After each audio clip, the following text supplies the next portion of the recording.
Good morning, gentlemen of the Diocese of Trenton, Catholic men for Jesus Christ, one and all. Unfortunately, I cannot be with you today in person for the 18th annual conference due to my recent surgery and subsequent rehabilitation therapy. I thoroughly enjoy being with you and celebrating Mass together next year.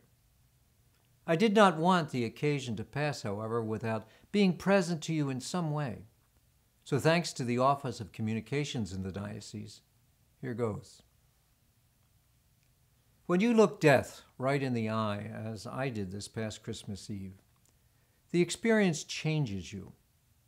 Members of armed forces or law enforcement, thank God for these brave souls, who frequently find themselves in harm's way on our behalf, know just what it is like. As a priest, I had been called upon often in my life to minister to the sick and dying, to visit them, to pray with them, to offer some few words of faith and comfort as I give them the sacraments of the sick. Words don't always come easy. On those occasions, sacred moments all, Catholics look to the priests to help them return to God, find peace with God, perhaps with others, relatives or friends, and certainly with themselves. It is a humbling privilege for the priest. 10 years ago, my father died. Surrounded by my mother, my brothers, and their families, we watched him leave us after many months of suffering. It was a sad moment. I, the priest, couldn't say anything, but I knew deep down inside that he was now free, with no more pain, that he had gone home to God with love all around him.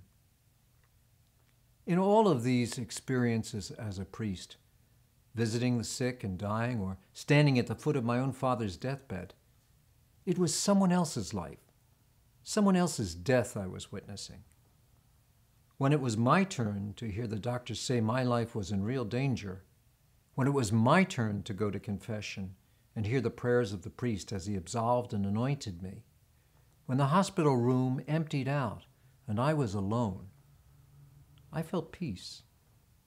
I realized just how precious life is, how fast life passes, and how much a gift life is, how important faith is. I remember thinking to myself, what would I say to God when I meet him?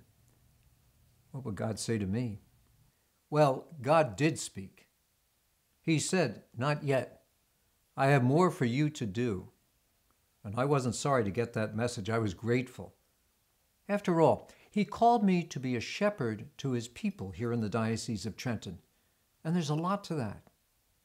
There's a lot more good news, a lot more gospel to be preached, a lot more faith and hope and love to share. Looking death in the eye changed me, but I'm hard-pressed to explain what that means. I just know it here in my heart.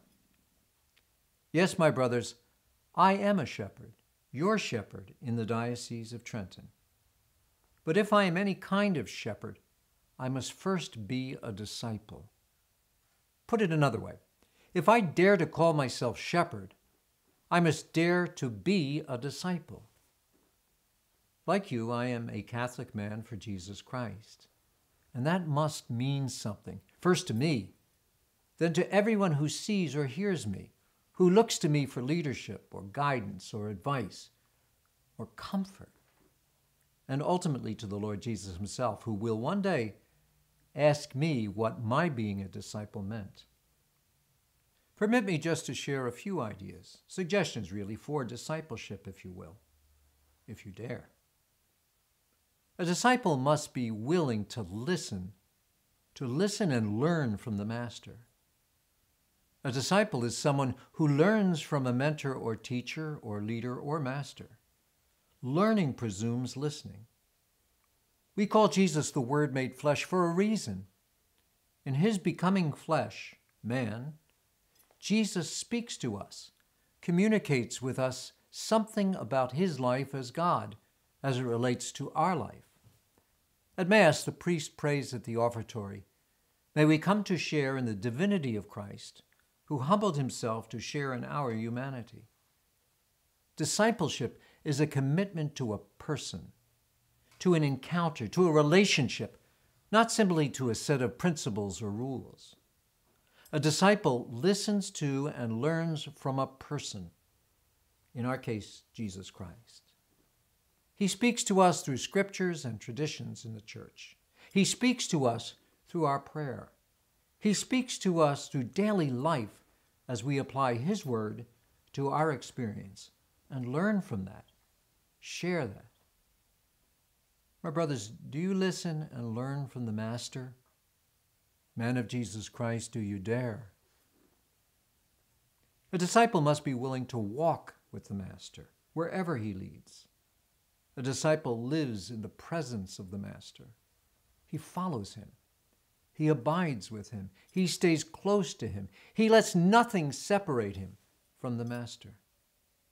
A disciple is conscious of God's presence in his life, of Jesus' presence.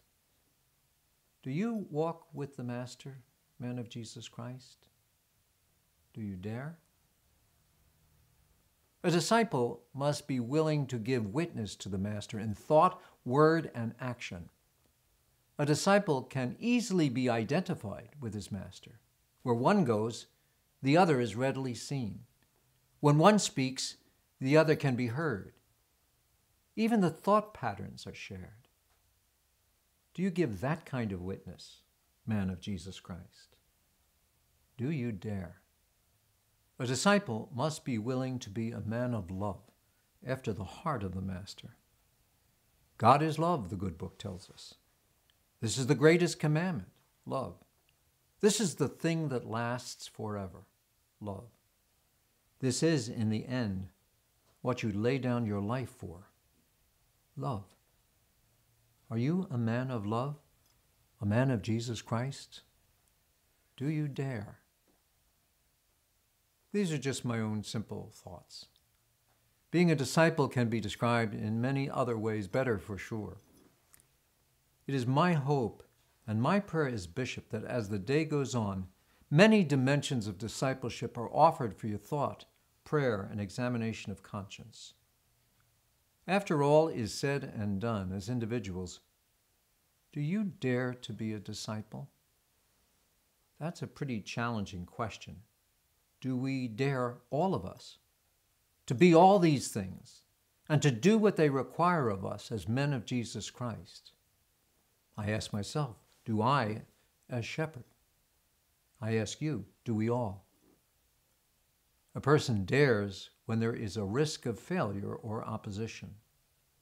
When a person dares to be a man of Jesus Christ, to be His disciple, he will surely face opposition in the secular and relativist world, culture, and society in which we live.